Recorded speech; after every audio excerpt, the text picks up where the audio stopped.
Este é o programa Nisto Cremos, as grandes verdades da Bíblia. O estudo de hoje é o número 19.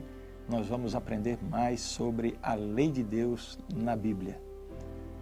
A vida em sociedade só é possível e viável se houver leis para garantir a ordem e o bem-estar de todos. Não é diferente no universo criado por Deus. Ele estabeleceu leis para possibilitar a felicidade e a segurança das suas criaturas. Esse é um dos temas mais fascinantes de serem estudados na Bíblia. Convido você para vermos juntos o que a Bíblia ensina sobre a santa lei de Deus. Bem, quando falamos sobre a lei de Deus, é preciso lembrar que Deus estabeleceu vários conjuntos de leis para o seu povo. Podemos citar inicialmente esses exemplos. Sistemas de leis na Bíblia, por exemplo, as leis cerimoniais, as leis civis, leis penais, leis sanitárias, leis comunitárias. Em todas essas leis vamos encontrar aquelas que são universais e as que não são universais. Por exemplo, as leis cerimoniais e as leis civis para o povo de Israel não são leis universais. Elas foram dadas para uma época e para circunstâncias específicas. Já as leis de saúde, as leis sobre sexo, a lei dos 10 mandamentos, envolvem princípios universais que são válidos para todos os seres humanos em todas as épocas e lugares. Em nosso estudo de hoje, nós vamos nos concentrar na lei dos 10 mandamentos. Ao conceder a sua lei no Monte Sinai, Deus não apenas revelou a si mesmo como a majestosa e suprema autoridade do universo, ele também se revelou como o redentor de seu povo. Pelo fato de ser o Salvador, ele não apenas chamou a Israel, mas a toda a humanidade à obediência a essas breves, abrangentes e autorizadas orientações, que incluem todos os deveres da humanidade em relação a Deus e em relação uns para com os outros. Você conhece os 10 mandamentos? Você já leu na Bíblia os 10 mandamentos? É o que nós vamos fazer agora. Veja, está relatado no livro de Êxodo, capítulo 20, dos versos 3 a 17.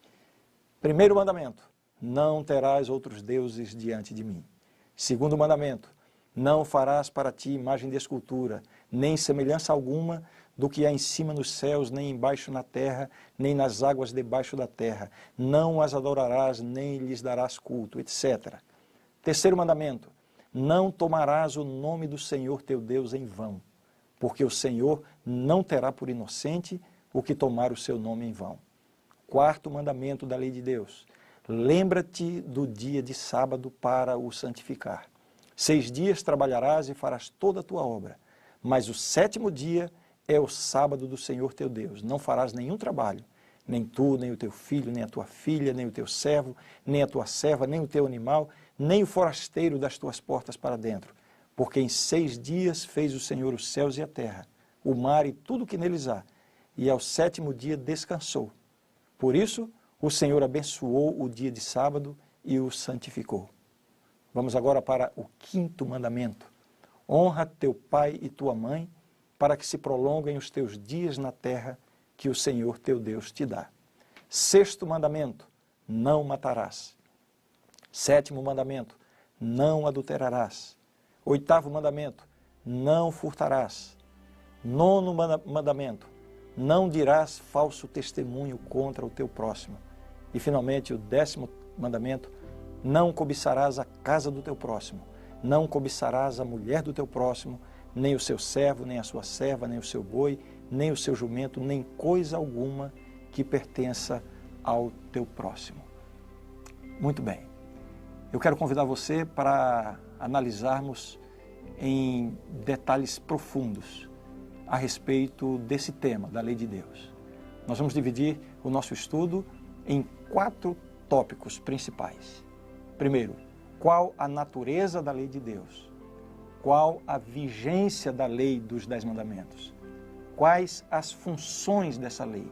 E, finalmente, eu quero analisar com você alguns textos bíblicos aparentemente difíceis que falam a respeito da lei de Deus no Novo Testamento. Então, eu convido você a me acompanhar com muita atenção e muito interesse aquilo que nós vamos apresentar a partir de agora.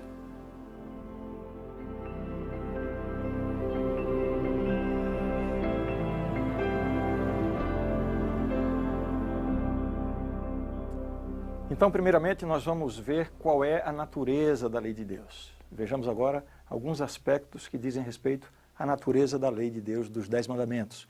Em primeiro lugar, de acordo com a Bíblia, a lei de Deus, os 10 mandamentos, são a expressão do caráter de Deus. Isso é visto nesse texto, por exemplo. A lei do Senhor é perfeita e restaura a alma. O testemunho do Senhor é fiel e dá sabedoria aos simples. Salmo 19, verso 7. Você vê que isso aqui é uma expressão do caráter de Deus, da própria pessoa de Deus. Veja ainda esse outro texto. Romanos 7, 12. O apóstolo diz assim: por conseguinte, a lei é santa, e o mandamento santo, justo e bom. Veja se essas palavras também não se aplicam ao próprio Deus. Um Deus santo, justo e bom. A lei de Deus é assim. Por quê? Porque ela é a expressão do caráter de Deus. Além de expressar, refletir o caráter de Deus, o que mais podemos falar sobre a natureza da lei de Deus? Vejamos aqui. Em segundo lugar, a lei de Deus, os 10 mandamentos, compõem um sistema de leis como uma lei moral.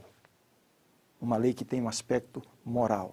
Veja o texto bíblico que confirma isso. Todo aquele que pratica o pecado também transgride a lei, porque o pecado é a transgressão da lei. 1 João, capítulo 3, verso 4. Então a lei de Deus lida, entre outras coisas, lida com o pecado. Existe um aspecto moral. Um terceiro aspecto da natureza da lei de Deus é uma lei espiritual. Ou seja, os 10 mandamentos não estão falando apenas de um comportamento exterior. Refere-se também a uma condição interior do coração. E isso está muito claro em diversas passagens da Bíblia. Eu vou mostrar essas palavras que foram proferidas pelo próprio Jesus no Sermão da Montanha. Jesus disse assim: ouvistes que foi dito aos antigos, não matarás, e quem matar estará sujeito a julgamento. Eu, porém, vos digo que todo aquele que sem motivo se irar contra seu irmão estará sujeito a julgamento. Vejam, o próprio sentimento de ira, né, uma coisa interior, já é visto como uma transgressão do mandamento não matarás. Né? Continua dizendo, e quem proferir um insulto a seu irmão estará sujeito a julgamento do tribunal, e quem lhe chamar tolo estará sujeito ao inferno de fogo. Jesus disse também, ouvistes que foi dito, não adulterarás. Eu, porém, vos digo, qualquer que olhar para uma mulher com intenção impura, no coração já adulterou com ela. Isso está no capítulo 5 do Evangelho de São Mateus. Jesus está ressaltando essa dimensão interior. A lei de Deus não lida apenas com o comportamento exterior, ela é uma lei espiritual. O nosso segundo item para a consideração, o primeiro foi a natureza da lei de Deus, o segundo item que vamos considerar agora diz respeito à vigência da lei de Deus. Existe um verdadeiro debate teológico em torno desse ponto. A questão que muitos levantam é, os 10 mandamentos não precisam mais ser obedecidos pelos cristãos. Isso anda sendo apregoado aí por todos os cantos. E para defender essa tese, existem basicamente 3 argumentos. Essa tese de que os 10 mandamentos não precisam mais ser obedecidos. Quais são os 3 argumentos básicos usados pelas pessoas que afirmam que os 10 mandamentos não precisam mais ser obedecidos? Os 3 argumentos basicamente são esses. Eles dizem assim, a lei foi dada ao povo judeu, portanto não tem aplicação para nós hoje no Novo Testamento. É uma coisa do Antigo Testamento. Um outro argumento, a lei foi abolida na cruz. Quando Jesus morreu na cruz, então toda a exigência de se obedecer à lei de Deus, à lei dos 10 mandamentos, encerrou. A cruz foi o fim da lei. E um terceiro argumento ainda, para justificar essa ideia de que nós não precisamos mais obedecer os 10 mandamentos, o terceiro argumento é esse, é que a salvação é alcançada pela fé e não pelas obras. Muito bem, esses argumentos podem estar corretos, se forem bem compreendidos e bem aplicados. E nós vamos entender isso aqui agora. Vamos ver um de cada vez. O primeiro argumento. Argumento para afirmar que os 10 mandamentos não precisam mais ser obedecidos, segundo ensinam muitos grupos religiosos. O primeiro argumento, então, seria esse. A lei foi dada para o povo judeu. Compare comigo esses 2 textos bíblicos que nós vamos ver agora. O primeiro deles. Todo aquele que pratica o pecado também transgride a lei, porque o pecado é a transgressão da lei. 1 João capítulo 3, verso 4. Então veja bem esse conceito. Pecado é a transgressão da lei. Agora veja esse outro texto. Ora, se Deus não poupou anjos quando pecaram, antes, precipitando-os no inferno, os entregou a abismos de trevas, reservando-os para juízo, segundo Pedro 2,4. Raciocine comigo. O primeiro texto diz que pecado é a transgressão da lei. Esse texto aqui está dizendo que os anjos pecaram. Quando os anjos pecaram? Muito antes de existirem judeus. Então essa ideia de que a lei foi dada para os judeus fica totalmente desqualificada com essa realidade de que mesmo os anjos, antes da criação do ser humano, já haviam cometido pecado. E se pecado é transgressão da lei, significa que a lei já existia muito antes disso. A única conclusão a que podemos chegar é de que a lei é eterna. Ela já existia antes da criação do nosso planeta. Agora vamos ver o que a Bíblia ensina sobre a lei de Deus e os cristãos do Novo Testamento.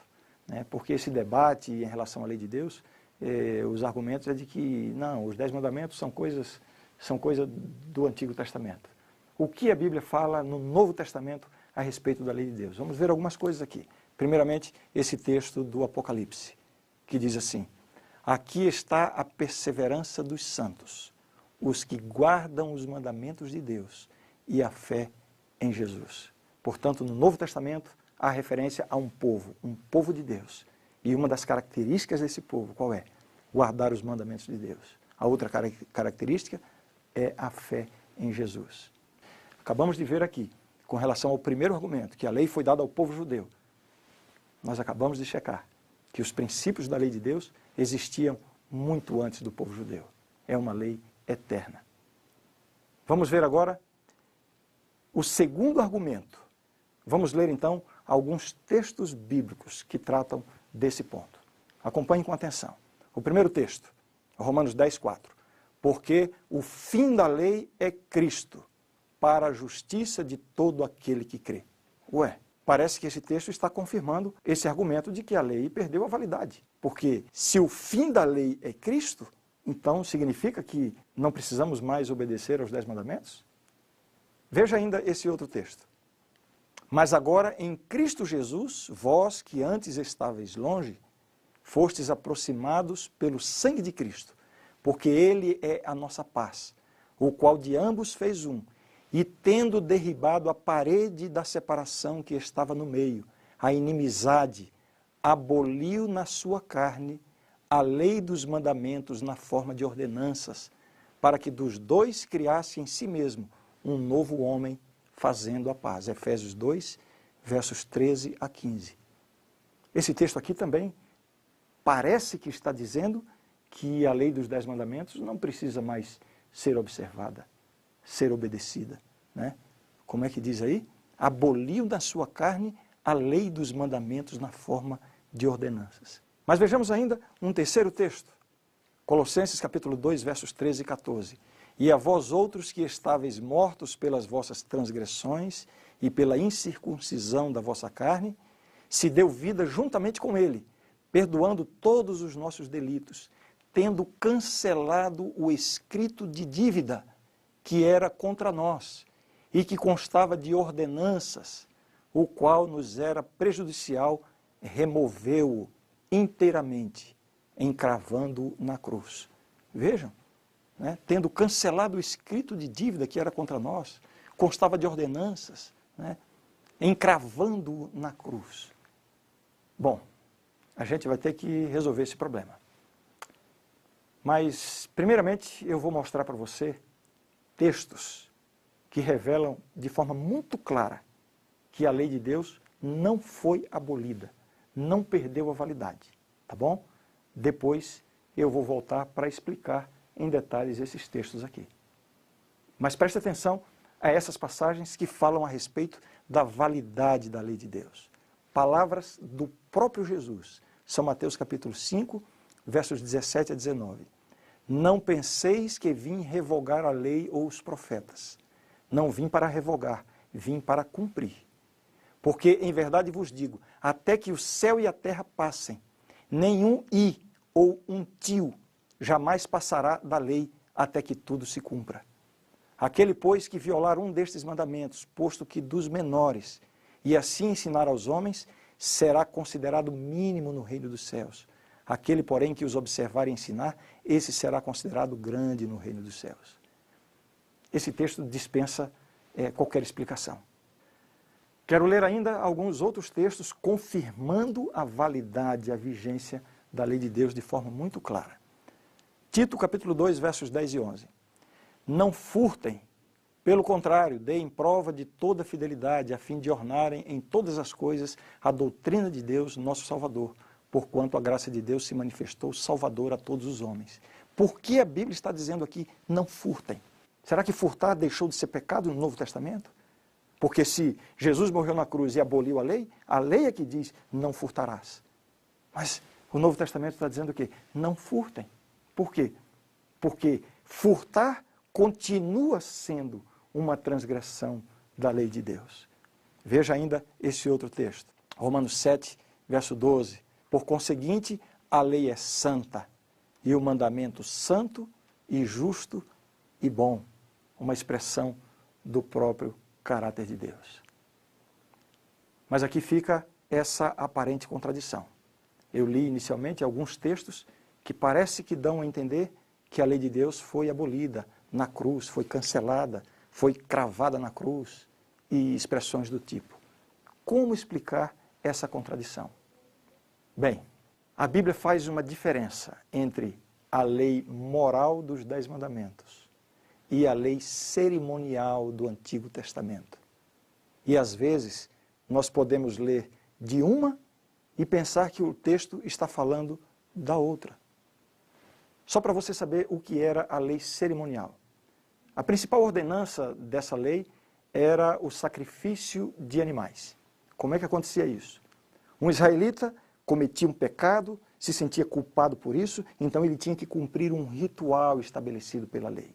O ritual era, ele tomava um cordeiro do seu rebanho, levava até a presença do sacerdote, lá na presença do sacerdote, no tabernáculo, ele então confessava o seu pecado com a mão imposta sobre a cabeça do animal, aí ele matava o animal, o sacerdote pegava um pouco do sangue, entrava no santuário e aspergia o sangue dentro do santuário.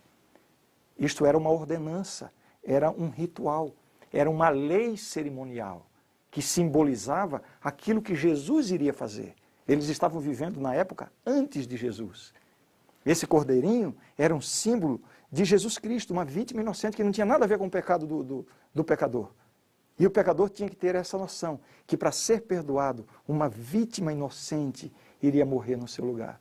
Essa foi uma forma didática que Deus estabeleceu para fazer o povo de Israel relembrar sempre da necessidade de um Salvador. Tudo em forma de simbolismos, tudo em forma de cerimônias.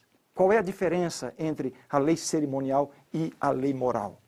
O corpo principal da lei cerimonial na Bíblia está no livro de Levítico, capítulos 1 a 9. Existe algo também no livro de Êxodo e também em Deuteronômio. Quais são as principais características dessa lei cerimonial? São essas aqui. Em primeiro lugar, a lei cerimonial era uma sombra. Olha o que diz Hebreus, capítulo 10.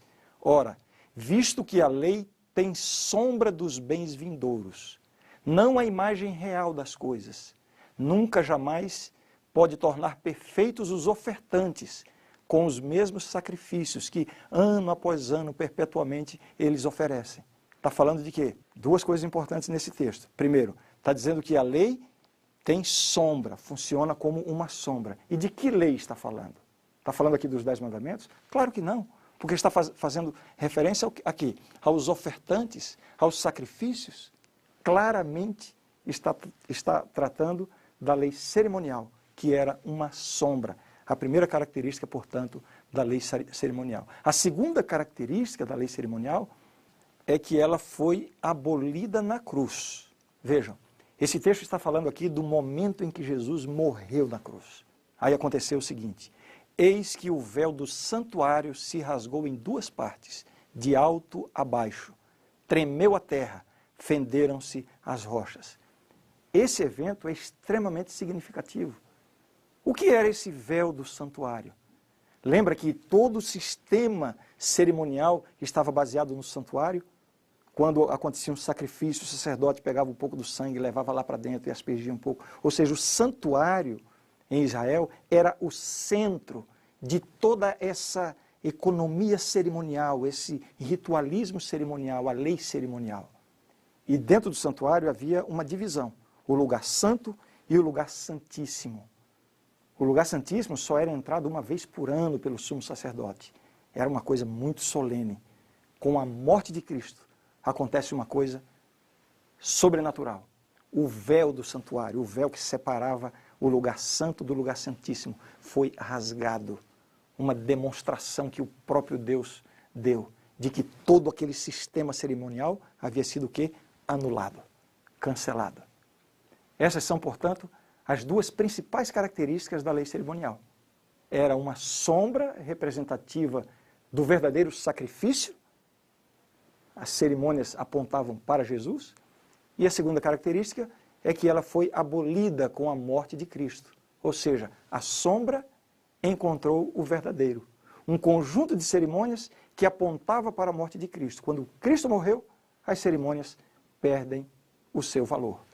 Agora vamos analisar aquelas passagens aparentemente contraditórias que eu mostrei para você agora há pouco, que parece que indicam que a lei de Deus foi abolida, a lei dos 10 mandamentos. Vejamos. As passagens são essas, Romanos 10, 4. Porque o fim da lei é Cristo para a justiça de todo aquele que crê. Dá a ideia de que com Cristo a lei terminou. Veja bem, a palavra fim aqui é, no grego, a palavra telos, que pode significar várias coisas. Término, cumprimento, obrigação, alvo, objetivo. O sentido básico, a acepção básica da palavra telos no Novo Testamento é cumprimento. Portanto, aqui está o que seria o significado do texto de acordo com a palavra original usada na Bíblia. Cristo foi o cumprimento das figuras e símbolos do Antigo Testamento, a culminação da Torá, e não o fim no sentido de ter terminado tudo. Agora vamos para Efésios capítulo 2, verso 15. Porque ele é a nossa paz, o qual de ambos fez um, e tendo derribado a parede da separação que estava no meio, a inimizade, aboliu na sua carne a lei dos mandamentos na forma de ordenanças. Qual é o contexto? Os judeus cristãos estavam exigindo que os gentios convertidos praticassem os rituais judaicos. Era essa a questão em debate no contexto dessa passagem. E claramente, a referência aqui é a lei cerimonial. Veja a palavra ordenanças no texto. Nós não podemos ler esse texto e aplicá-lo como se estivesse falando sobre a lei moral, a lei dos 10 mandamentos. O próprio texto é claro quando usa o termo ordenanças. Vejamos agora Colossenses capítulo 2, versos 13 e 14. E a vós outros que estáveis mortos pelas vossas transgressões e pela incircuncisão da vossa carne, vos deu vida juntamente com ele, perdoando todos os nossos delitos, tendo cancelado o escrito de dívida que era contra nós e que constava de ordenanças, o qual nos era prejudicial, removeu-o inteiramente, encravando-o na cruz. Aí alguns dizem, está vendo aí? A lei foi cravada na cruz, não precisamos mais obedecer. Basta olhar com um pouquinho de atenção, né? O termo usado aí, né? Esse escrito de dívida, tendo cancelado o escrito de dívida, a palavra usada aqui, ó, keirografon. Isso aqui era um documento que a pessoa assinava se comprometendo a pagar uma dívida. É o que nós podemos chamar hoje de uma nota promissória. Nós temos uma dívida com Deus, a dívida do pecado. Todos nós somos devedores diante de Deus. Então, quando Jesus morreu na cruz, ele cravou na cruz esse escrito de dívida. O que ele cravou na cruz não foram os 10 mandamentos. Ele cravou a nossa dívida. A morte de Jesus foi o pagamento pelos nossos pecados. A palavra ordenanças aqui nesse texto aponta também para a lei cerimonial. Você ainda está disposto a continuar um pouquinho com esse tema? Vamos analisar agora o último argumento. Nós começamos com os 3 argumentos básicos que são usados para afirmar que a lei de Deus não precisa mais ser obedecida. Você deve lembrar dos 3 argumentos. Eles dizem, a lei foi dada ao povo judeu, por isso não precisa ser obedecida. Já eliminamos esse argumento. A lei foi abolida na cruz. Já vimos aqui a diferença entre a lei cerimonial, que de fato foi abolida na cruz, e a lei dos 10 mandamentos, que não podem ser, esses mandamentos não podem ser abolidos porque refletem o caráter de Deus. Acabamos de ver isso. Agora, a última declaração que é usada para defender a ideia de que nós não precisamos mais obedecer aos 10 mandamentos. A declaração é a seguinte: a salvação é alcançada pela fé e não pelas obras. Bem, quanto a este argumento, eu preciso dizer que concordo plenamente com ele. Está corretíssimo. Eu não estou concordando que a lei foi abolida, e sim que a salvação é alcançada pela fé e não pelas obras, não pela lei. Vamos chamar esse assunto aqui de a relação entre fé e obras. Isso está presente nas discussões teológicas apresentadas no Novo Testamento. Essa relação entre fé e obras. Alguns textos da Bíblia. O apóstolo Paulo diz assim: concluímos, pois, que o homem é justificado pela fé, independentemente das obras da lei. Romanos 3, 28. Isso aqui não está contradizendo o que eu vinha contando. Você tem que ficar atento para ver a conclusão a que eu vou chegar. Mas, de fato, a salvação, a justificação é algo que vem pela graça de Deus, mediante a fé, independentemente das obras da lei. Veja mais o que diz o apóstolo Paulo agora em Gálatas 3:11. E é evidente que pela lei ninguém é justificado diante de Deus, porque o justo viverá pela fé. Mais uma confirmação de que a salvação não vem pela obediência à lei. Mais um texto ainda do apóstolo Paulo, Gálatas 3, 21 e 22. Agora preste atenção. É porventura a lei contrária às promessas de Deus? De modo nenhum. Porque se fosse promulgada uma lei que pudesse dar vida, a justiça, na verdade, seria procedente da lei. Mas a Escritura encerrou tudo sob o pecado, para que, mediante a fé em Jesus Cristo, fosse a promessa concedida aos que creem. Esse é mais um texto que comprova que a salvação é algo que pode ser alcançado unicamente pela fé em Cristo Jesus, não pela obediência à lei. Eu acho que ficou claro, não ficou? A lei de Deus não tem a função de salvar o pecador. Ou seja, ninguém alcançará a salvação mediante a obediência à lei. Isso é impossível ao ser humano pecador. Mas a questão permanece. Se a salvação não é alcançada pela obediência à lei de Deus, isso significa que nós estamos livres para desobedecer à lei de Deus? Um cristão convertido, salvo pela fé em Cristo, está livre para desobedecer os mandamentos de Deus? Vamos entender então qual é a função da lei de Deus. Resumidamente, podemos dizer que basicamente são 2 as funções da lei de Deus. A primeira delas é revelar a pecaminosidade humana. Olha o que diz Romanos 3:20. Visto que ninguém será justificado diante dele por obras da lei, em razão de que pela lei vem o pleno conhecimento do pecado. A lei mostra a condição do pecador. Esse outro texto confirma isso. Que diremos, pois? É a lei pecado? De modo nenhum. Mas eu não teria conhecido o pecado, senão por intermédio da lei, pois não teria eu conhecido a cobiça, se a lei não dissera, não cobiçarás. Romanos 7, 7. Temos aqui outros textos que demonstram esta função básica da lei, que é a de revelar a pecaminosidade humana. Romanos 3,23 diz, todos pecaram. Romanos 6,23, o salário do pecado é a morte. João 3,4, pecado é a transgressão da lei. Então vejam bem, todos pecaram.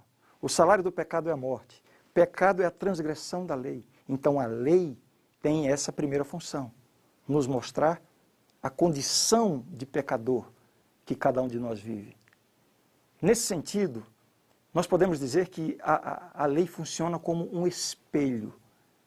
O espelho revela a mancha no rosto, mas não é o espelho que vai limpar a mancha. Agora, o fato de não ser o espelho que vai limpar a mancha, eu vou dizer por isso que o espelho não tem utilidade nenhuma? Claro que não. O espelho tem essa utilidade de mostrar a mancha. Em certo sentido, a lei, nesse primeiro aspecto, funciona também com essa função, né? Revelar a pecaminosidade humana. Vejamos agora qual é a outra principal função da lei de Deus. Conduzir a Cristo. Gálatas 3,24 diz assim, de maneira que a lei nos serviu de aio para nos conduzir a Cristo, a fim de que fôssemos justificados por fé. Justificados por fé, não pela lei, mas através da lei, nós percebemos a nossa necessidade de um Salvador. Uma pergunta que algumas pessoas fazem, obedecer à lei não é legalismo e a Bíblia não é contra o legalismo? Temos aqui duas perguntas. É verdade que a Bíblia condena o legalismo, sim, mas o que é legalismo? Legalismo é querer alcançar a salvação através da obediência à lei de Deus. E isso nós já vimos que está errado. A salvação é um dom da graça de Deus, alcançada pela fé em Cristo.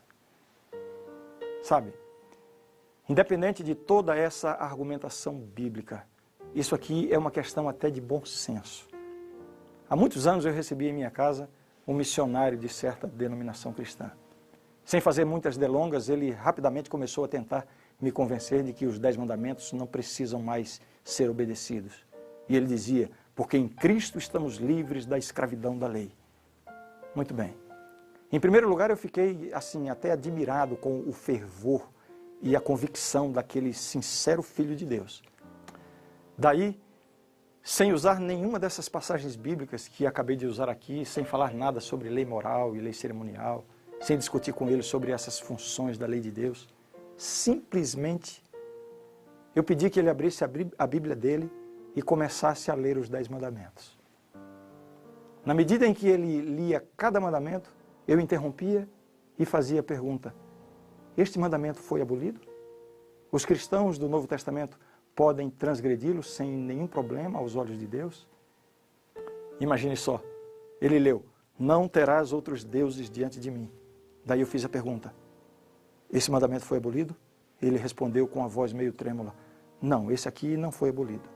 Daí ele leu o segundo mandamento, não farás para ti imagens de escultura. Daí eu fiz a mesma pergunta e ele respondeu da mesma forma, não, esse aqui também não foi abolido. Imagine só como foi a cena. Quando ele leu o 7º mandamento, não adulterarás, eu sorri e perguntei, e daí, está liberado agora? Esse daí foi abolido? Você percebe? Não faz sentido querer defender essa ideia de que a lei de Deus foi abolida. Para ser sincero, naquela ocasião, o único mandamento dos 10 que aquele missionário argumentou comigo, o único mandamento que ele disse assim, esse aqui foi abolido sim, não precisamos mais obedecê-lo, foi o 4º mandamento, que fala da observância do sábado como dia de repouso. Mas daí eu perguntei para ele, você acha que faz sentido nós tomarmos os 10 mandamentos, confirmarmos que são válidos e querer dizer que apenas um deles foi abolido? E se você quiser saber mais detalhes sobre o mandamento do sábado, assista ao nosso próximo estudo, o número 20. Ufa! Eu quero concluir agora com as palavras do salmista no Salmo 119, versos 7 e 8. A lei do Senhor é perfeita e restaura a alma. O testemunho do Senhor é fiel e dá sabedoria aos simples.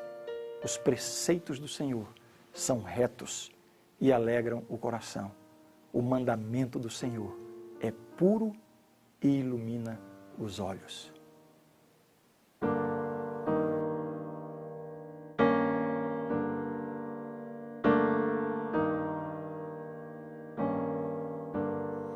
Acredito no Deus Criador da terra e céu. Acredito em Cristo, seu Filho, meu Salvador, nasceu, tornou-se um de nós, morreu e da morte ressurgiu. Ele é o caminho, a verdade e a vida. Ele me leva pra junto do Pai.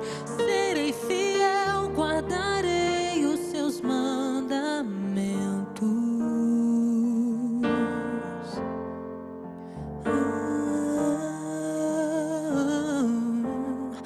Acredito que pela fé salvo serei. Acredito que a fé sem obras não valerá. No trono está e um dia voltará. Me levará, tudo novo se fará. Ele é o caminho, a verdade e a vida. Ele me leva pra junto do Pai. Serei fiel, guardarei os seus mandamentos.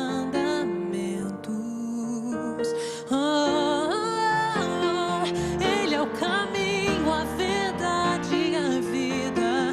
Ele me leva pra junto do Pai. Serei fiel, guardarei os seus mandamentos.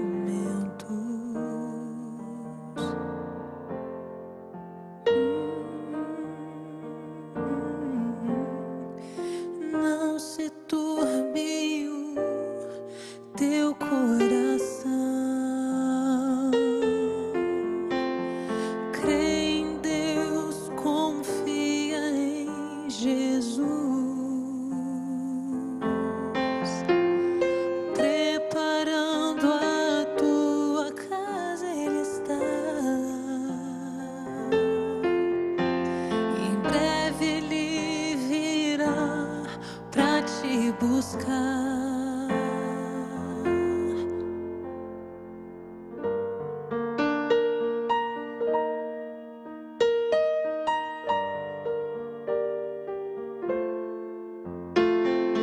Ele é o caminho, a verdade e a vida.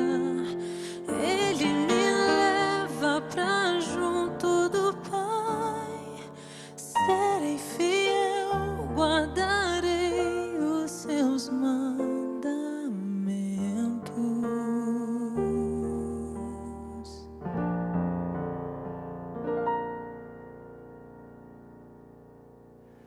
A grande verdade do estudo de hoje é esta: os grandes princípios da lei de Deus estão incorporados nos 10 mandamentos e foram exemplificados na vida de Cristo. Expressam o amor, a vontade e os desígnios de Deus quanto à conduta e às relações humanas e são obrigatórios a todas as pessoas em todas as partes. Estes preceitos constituem a base do concerto de Deus com seu povo e a norma no julgamento divino. Por meio da atuação do Espírito Santo, eles apontam para o pecado e despertam o senso da necessidade de um Salvador. A salvação é inteiramente pela graça e não pelas obras, mas o seu fruto é a obediência aos mandamentos. Esta obediência desenvolve o caráter cristão e resulta numa sensação de bem-estar. É uma evidência de nosso amor ao Senhor e de nossa solicitude por nossos semelhantes.